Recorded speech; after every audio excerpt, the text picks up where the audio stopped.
my jam.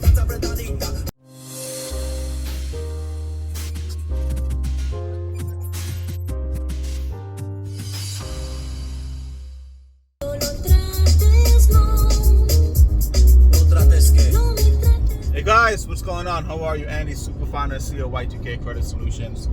So, I want to talk to you guys about a post that we posted yesterday, and it had to do with the Turo business, putting a car in a business for a family member, and building business credit, right? And first and foremost, I'm not knocking anyone that has a successful business in the Turo industry or is starting up their own business, first-time entrepreneur. Listen, the world needs more small business owners and successful small business owners. So if we can help you and Y2K can help you get on that path of building your business credit and helping you become successful, we're all on board to help you with that, right? So let's talk about this whole business about Turo business and putting a car in a family name. First off, I don't know if you guys know about the Turo business, right? And everyone on social media is selling the message or the Turo business that they have cars in an LLC. They put it on the Turo business, right? Now, obviously, Turo is not legal in New York. It's illegal in New York. Down here in South Florida, the Turo business is saturated, right? And the way the Turo business works, the algorithm works is that, listen, if you have like a Hyundai, a Hyundai or a Honda or one of these mediocre cars, you put it on the Turo business, you can rent the car for $89. You let Turo pick the price. And you'll get a lot of visibility on their website. But if you have a high-end car like an Escalade, a Range Rover, Tahoe, something newer, and you pick the price of how much you want to rent the car for a day for, or your truck for a day for, you get less visibility, right? Now here's the thing. I mean, Range Rovers, Escalades, and newer ones, payments are between $1,400 to $2,000 a month, right? And I can't see how someone would want to rent their Escalade for $89 to $120 a day, right? And you gotta at least have a 3-day minimum rental to make money, right? So the thing with the Turo business, everyone's talking about it, but it's saturated now. Everyone is on it, right?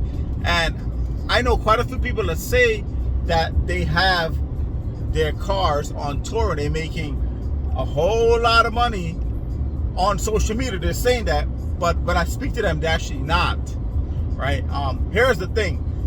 Turo has an algorithm. If you let them pick your price, if you let them pick the price for you, you'll get a lot of rentals, right? But if you pick the price, you get less rentals, you get less visibility, right? And so a lot of people are saying, oh, buy a car, put it in your business name. If your family member doesn't pay it, you can take it and put it back on Turo.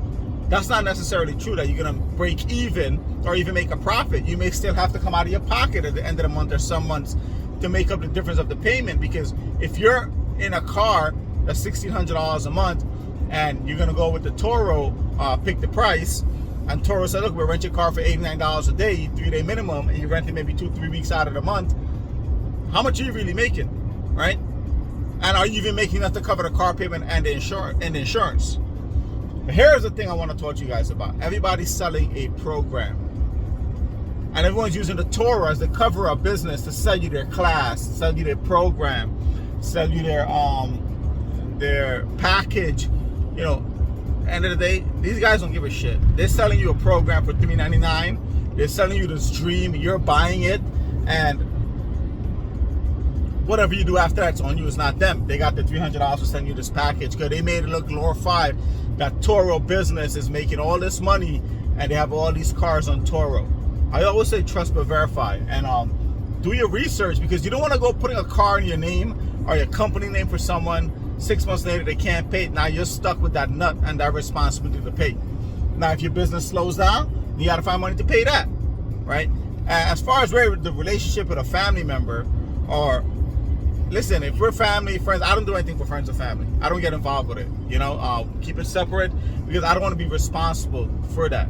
Relationships always going to get damaged, because once you can't do something for someone else, they don't want to talk to you anymore. They don't want to deal with you anymore because they didn't get what they want out of you. You should be conscious about that, but don't get carried away with all these people on social media telling you, hey, I'm selling, my tour business is making X amount of dollars every single month. I have 50 cars on Turo. Buy my program and I'll tell you how to do it. Think about it this way, right? Some smart man told me this. If I have a successful business, why would I want to put it into a class or a program and teach you to make you become my competitor? So now I have competition with you and you might take business from me. Why would I want to do that? Think about that. I'm not going to do it. And no successful person, yeah, they educate you how to do it. They help you, teach you the ropes, not necessarily give you the blueprint, but they'll say, hey, do this, do that. This is how you do this. Give you some advice, give you some coaching, some direction. They'll give you that, right? But to go do a whole program and a whole class to show you how my business has been successful and not to make you my competitor and where you have the opportunity to make more money than me, like, why would I do that? Think about that for a second, guys. Think about that.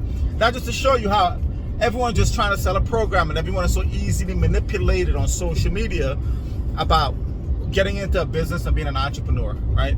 Trust me, it's not as easy as what it sounds. Everything sounds glorified and easy on social media. Wait till you actually get into it. It's not, all right? Now, the next thing I want to talk about is everyone talking about building business credit. Building business credit. Get a tax ID, build business credit. I speak to a lot of clients throughout the course of a day and a week. A lot of my clients, believe it or not, are starting a business and trying to build business credit because they don't want to fix their personal credit. It's facts. That's what it is. They're running from their personal credit. Running. They don't want to fix it. So, but they want credit. So they're going to go start up a business. But here's the thing. When I speak to my clients, I'm like, what is your business about? Consulting. Consulting what? I don't know yet. So you don't even have a clue of what business you want to start, but you want to go register business with your state, whatever your state requirements are, get a tax ID, and start to build business credit. Here's what you don't realize, what no one is telling you. When you register a business with the state and get a tax ID, you have to pay quarterly and yearly tax on that business. Whether you make a profit or you don't, or you do something with the business. If not, if you all know how IRS works, they love to wait 3 years, then audit you, and they're going to hit you with all these penalties for not filing your business tax returns. So this is what I tell my clients. You want to start a business? Test your business 6 months off the record, off the radar. See if it's profitable. See if you'll make money.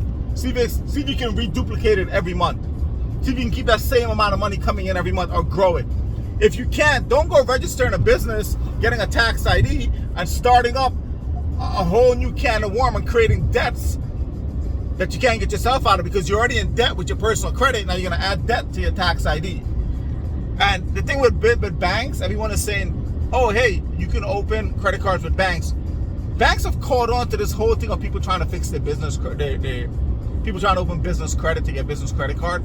Now they're starting to ask for a lot of PGs because they know a lot of people are running from their personal credit. The reason why, with business credit, you can file back, you can run it up. Let's say you have $100,000 worth of debt. You could run that up, $100,000, not paid, file bankruptcy, and the banks are going to lose. Banks are not in the business of losing, and they're caught on to all these scams that's coming on, and you guys are feeding into it. So the message here is, listen, trust but verify, right? But when starting a business and having a successful business, make sure your business is going to be successful and profitable, because you don't want to have IRS on your back coming after you for not filing tax returns and corporate tax returns, because the fines are very heavy. And a lot of CPAs on social media, I notice them, I can call them all out.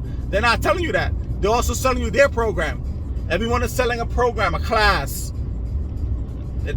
And you guys are falling into it because they're making it sound so easy, because they're showing you the Rolexes. I don't have a Rolex. I have some tats. They're showing you the Rolexes. They're standing in front of someone's car, someone's G-Wagon Benz. Hey, I got a G-Wagon Benz. Wow, and you're thinking that's how it's really going on. No, it's not, guys. All right? If you have any questions, comments, leave it in the bottom of the video, and I'll try to get back to you and answer all of these questions for you. And hope you understand this video, my point of what I'm trying to say. Talk to you soon. All right, guys?